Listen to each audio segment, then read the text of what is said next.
فبما رحمت من اللہ لنت لہم، یہ آیت بھی بڑی اہم ہے سورہ مبارکہ کی۔ اجتماعی زندگی، جماعتی زندگی، جو بھی امیر ہوں، صاحب امر ہوں، جن کے پاس ذمہ داریاں ہوں، ان کے تحت ان کے ساتھی ہیں، آخر وہ انسان ہیں، ان کے بھی جذبات ہیں، ان کے بھی احساسات ہیں، ان کی عزت نفس بھی ہے، ان کے ساتھ نرمی کی جانی چاہیے، سختی نہیں۔ کوئی ملازم ہے، ملازم کے ساتھ آپ سختی کر سکتے ہیں، لیکن یہ تو والنٹیئرز ہیں، جو بھی آیا ہے، جو بھی حضور کے ساتھ تھا، کون تھا وہ؟ کوئی تنخواہ یافتہ سپاہی تو نہیں تھا، وہ کوئی مرسنریز تو نہیں تھے، یہ لوگ آئے ہیں ایمان کی وجہ سے آئے ہیں۔ اب بھی کوئی جماعت ہے، دینی جماعت بنی ہے، تو جو بھی لوگ اس میں کام کر رہے ہیں، تو وہ جو ساتھی ہیں ان کے ساتھ ان کے امراء کو نرم رویہ اختیار کرنا چاہیے۔ فبما رحمت من اللہ لنت لہم، تو یہ تو اللہ کی رحمت کی بات ہے، اللہ کی رحمت کا مظہر ہے نبی کہ آپ ان کے حق میں بہت نرم ہیں۔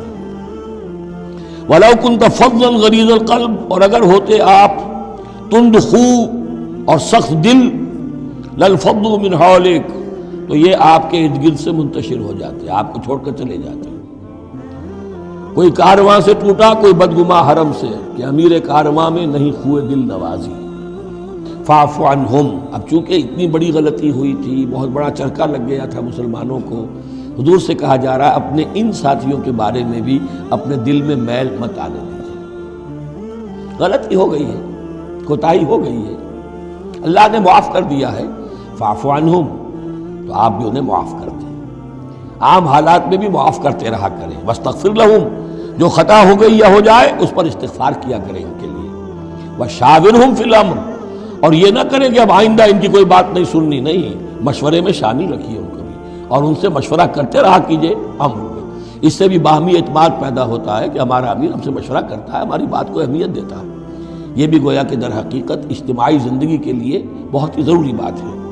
فَإِذَا عَزَمْتَ، البتہ جب مشورے کے بعد آپ کا دل ٹھک جائے، آپ ایک ارادہ کر لیں، فیصلہ کر لیں، فَتَوَكَّلْ عَلَى اللَّهِ، تو اب کسی شخص کی بات کی پرواہ نہ کیجئے، پھر توکل سارا اللہ کی ذات کے اوپر۔ یعنی حضور نے مشورہ کیا تھا اس وقت، کچھ لوگوں کی رائے وہی تھی جو حضور کی رائے تھی، لیکن کچھ حضرات نے کہا کہ ہم تو کھلے میدان میں، ہم کاہے کو جان بچا کر بیٹھے یہاں پر، ہمیں تو شہادت کی موت چاہیے، شہادت مطلوب و مقصود مومن۔ تو حضور نے ان کی رعایت کی، فیصلہ کر دیا۔ اب جو فیصلہ حضور کا ہے، اب اس پر توکل، اس لیے کہ اس کے فوراً بعد جب حضور حضرت عائشہ کے حجرے سے برآمد ہوئے ہیں تو خلاف معمول آپ نے زرہ پہنی ہوئی تھی، ہتھیار لگائے ہوئے تھے۔ اس سے اندازہ ہو گیا کہ معاملہ کوئی سخت ہے جو آنے والا ہے۔ تو پھر ان لوگوں نے کہا حضور ہم اپنی رائے واپس لیتے ہیں، جو آپ کی رائے اس پر عمل کر لیں۔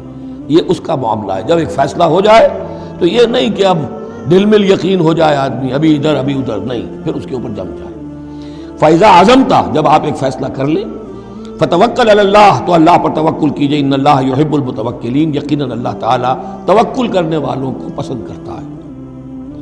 ان ینصرکم اللہ فلا غالب لکم، اے مسلمانوں دیکھو، اگر اللہ تمہاری مدد کرے گا کوئی تم پر غالب نہیں آ سکتا۔